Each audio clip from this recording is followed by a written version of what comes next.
பக்கம் என்னடா இது இந்த பாண்டியன் இப்படி நடந்துக்கிட்டு இருக்காரு, ஒரு மாதிரி கொஞ்சமாச்சும் ஒரு நியாயமாக நடந்துக்கலாம், இந்த மாதிரி மற்றவங்கள காயப்படுத்திட்டு வந்து அவங்க முன்னாடி பாராட்டினா வந்து அவங்களுடைய மனசு வந்து ரொம்ப ஓவராக வந்து ஒரு அட்வான்டேஜ் எடுத்து ஆட ஆரம்பிச்சிருவாங்க அப்படின்னு அவர் பேசுகிறதெல்லாம் ஒத்துக்கிறபடியே இல்லைன்னு வச்சுக்கோங்க. ஆனால் இன்னொரு பக்கம் வந்து பார்த்தீங்கன்னா கதையில் இப்போ கொஞ்சம் விறுவிறுப்பு ஏற்றுற மாதிரி அந்த கண்ணனை திருப்பி கூட்டு வந்துட்டாங்க.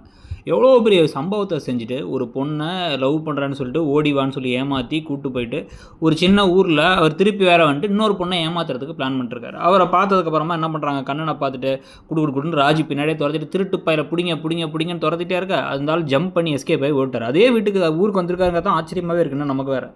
ஓடும்போது இவங்க கீழே விழுந்துடுறாங்க. கீழே விழுந்தோடனே ராஜியை காப்பாற்ற கதிர் வராரு. கதிர்கிட்ட உண்மையை சொல்லிவிட்டு அவனை பற்றி போலீஸில் கம்ப்ளைண்ட் கொடுத்தே தீரணும் அப்படின்னதுக்கப்புறமா தான் ஒழுங்காக வந்து கார் எடுத்துகிட்டு 2 பேரும் கிளம்பி நேராக ஸ்டேஷனுக்கு போய் கம்ப்ளைண்ட் பண்ணுறாங்க. ஆனால் என்ன ஒரு பிரச்சனை அப்படின்னா, அங்கே அந்த ஸ்டேஷனில் இருக்க ஒரு கான்ஸ்டபிளுக்கோ ஒரு அந்த லேடிக்கு வந்து ஒரு அக்காவுக்கு என்ன தெரியுதுன்னா, இவர் பாண்டியனோட பையன் அப்படிங்கிறது தெரிஞ்சுக்கிறாங்க.